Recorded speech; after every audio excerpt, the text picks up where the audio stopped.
I'm Andre. I'm Cameron. And our little one is sleeping, I think. Let's check the monitor and see where he is. Yeah, he's sleeping now. That's so cute. Casey?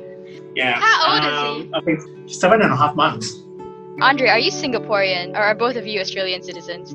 I'm Singaporean. I hold an Australian permanent residence. And Cameron is Australian. How long have you been together? Since 2014. Too long.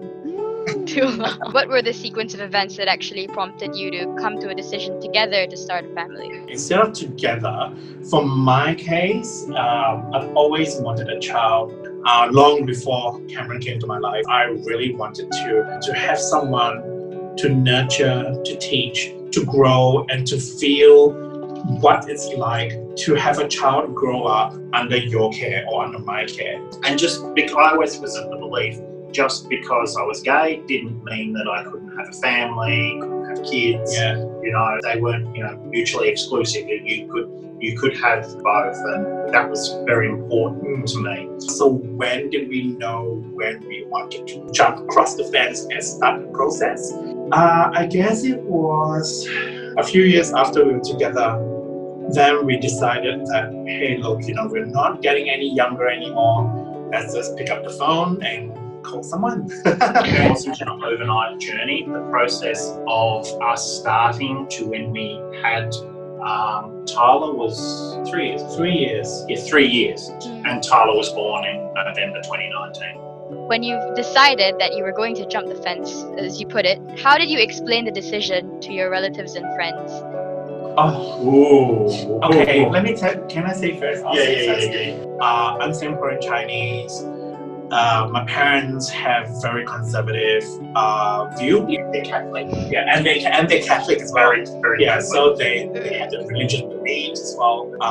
Those kind of things doesn't really bother me because it's still my life in the end. But the decision that we made together just didn't sit well with my parents at the beginning. We decided not to tell my parents until we were sure everything was in place, and the best time to go and approach anything is just give them food. So we bought them a meal. I remember it's at heartily at Clarke Quay, and we basically come, let's eat, blah blah blah. Then the whole family was there. Said, the reason why we're here is because we want to tell you something. So he said, what are you going to tell me? Okay, I gave you this card and you just read it.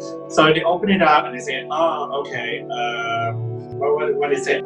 You will make fantastic grandparents coming soon. Yeah, something like that. And you could tell there was a look of They were confused. yes, shock. Yeah, they were like, what do you mean? Just well, grandparents, you want to be grandparents means that you're going to have a grandchild, right? Then they were like, how? Then there was silence. Then there was silence, and I was like, a surrogate. And then mom was kind of like trying to understand because we did explain a little bit, but then they said that they would be fine. And then we were like, okay, Cameron, let's just leave it this way. We ended the lunch thing, and then we never talked about it ever again until when we were pregnant. The surrogate was pregnant and was midway through her pregnancy, and we knew the baby was staying. Yeah, and so we told them, and they were extremely disapproving. They kept saying, it's wrong. Same-sex couple cannot have kids. It is unnatural. You shouldn't have have kids. It's just not something that we wanted to hear. And that happened during a dinner, and that was a very uncomfortable dinner for the remainder of it. Yes, we didn't actually tell them again until we went to Canada and When we came back, you told your mum, and then she touched Oh yeah, I did tell mom. As you know, that if you believe in a religion, whatever that the religion teaches goes. And a lot of people, as you know, also live their lives by the Bible, which is, we're not saying that it's wrong or whatever. It's whatever that they want to do. It's got nothing to do with us. And it was just difficult for them to comprehend and to understand why we are doing this. It was very out of their comfort zone. Even the original things of Andre, coming out and being gay, to his parents and that, it was a struggle for them. But, to their credit, their great credit, they've always welcomed me into the family. Because they have not seen the child and they were just thinking it was so theoretical to them. They didn't know how it worked or have not even seen anybody else who has done it before. So when they saw Tyler, they kind of instantly fell in love with him, and it was just whatever that they said nobody ever brought it back up again. He's in the stroller. Andre's mum has been known to kind of hip and shoulder me out of the way to take over. And it's a lovely thing. That was just only my parents though, but for Casper it's so much easier. I'm an only child, so when I first announced that I was gay, really probably threw a spanner because they always did want grandchildren, and I sort of had made very clear from the beginning that still wasn't going to be an issue, but I guess they didn't necessarily believe that. It was more a case of once they got to see Tyler, everything fell into place. So yeah, they're happy. They love being grandparents. That's awesome. Singapore, right? Our stance towards gay people in general is quite conservative. I think we've discussed this before. But you guys don't seem like you're on the receiving end of any of that. We kind of, to be honest, in the early days, I guess when we came back to Singapore, we wouldn't really show a lot of affection towards each other in public, if you know what I mean. So the PDA wasn't really there. But we still don't a lot of the time. But we don't go full on because we also do respect Singaporeans and we do respect the country as well. We certainly, are not going to walk miles apart from each other. We don't actually care about what other people think, even though we're respectful. And just give me a second because he's awake. Look up there. See, look up there. Look. That's cute. His hair is so messy because he's going around crying.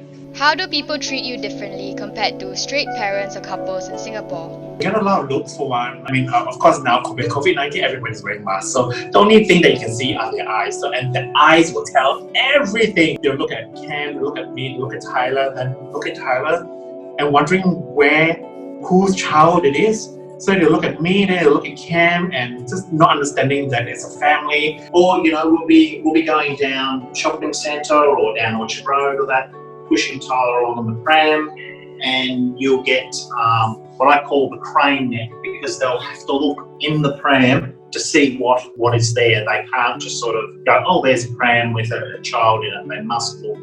Apart from this staring, is there any other thing that's more confrontational that you face? No. Singaporeans don't like to pick up a fight. They just like to silently judge.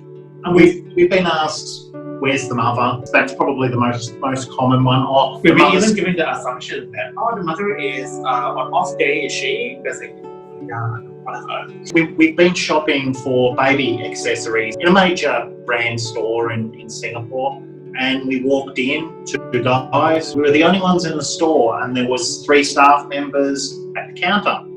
No one came near to ask if they could help, and we were wandering around there for a little bit of time, maybe 15-20 minutes, just picking up things, looking at them. Then a girl did come across, and we thought, she's coming to ask if she could help us. But unfortunately, she went, look, just wanted to let you know that the store's closing in 5 minutes. It wasn't even an extension of that. Is there anything I could help you with, or do you need anything? It was just sort of that kind of, okay. Clearly, 2 guys can't come and shop for something. We're just used to that. You're having a father and a mother. Yeah. That's right. People are just not used to seeing us as family. Some people believe that children should have both mother and father figures. What are your thoughts on this? I think to have good, influential figures is probably more the thing in a child's life.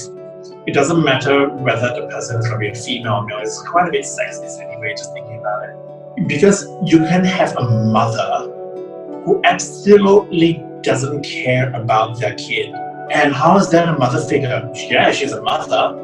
But is she a good mother figure just because she's a mother? No, she isn't. So to us, it's about the attitude. The statement of it does take a village to raise a child. Yeah. That is true that, you can have very influential female figures in a child's life that don't have to be the mother. Good friends, family, it's about setting good role models for Tyler, for any child. If there is a father and a mother and something happens to one of those and it becomes a single parent kind of dynamic, so what does that mean? Does it mean that they will get shunned because their spouse has passed away? So what, that person has got to marry quickly in order to give the child that missing figure? It doesn't work that way. It just doesn't make sense. It's just a matter of learning and adapting. It's very evident there is no user guide to raising a child. We are simply trying to do the best that we can, and ensure he's happy and healthy and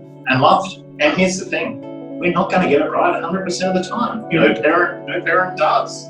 But, I guess we're going to make the best decisions we can. And just enjoy the ride. Yeah. What changes in treatment would you like to see moving forward in Singapore as we build towards a more inclusive society? The parents are very important. The parents are being educated well enough that you accept the LGBT community. But so when you have children, you will not be teaching them, oh no, it's bad. You will teach them the positiveness of the whole thing, and you just talk about it, because kids will be asking. And then when the parents usually don't want to talk about it, they'll shut them down really quickly. And the easiest thing is just to say negative things about it. And that's what happens with a lot of families. There's quite a number of gays in Singapore or people in same-sex relationships, but they're closeted. They're so restricted, they can't come out. And it's due to the fact that they're afraid that they're just going to get judged. They need to feel like they can express who they are and be themselves, because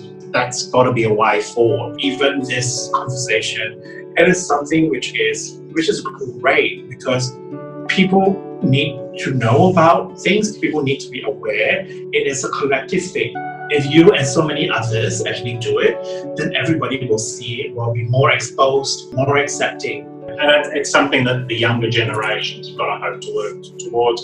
And it's not an overnight magic fix. There's certain things to be done, but it's a longer battle. Yeah. Do you have any final messages for Father's Day?